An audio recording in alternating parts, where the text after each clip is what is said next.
उरी रे गगनवा से अइलै कवन दुल्हा, अइलै कवन दुल्हा, बैठी गेलै ससुर दुआरी रे गवनवा, बैठी गेलै ससुर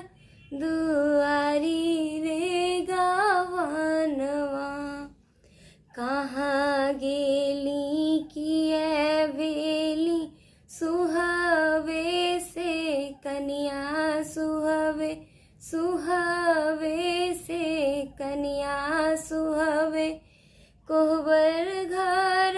करुणा ओछावन रे गवनवा, कोहबर घर करुणा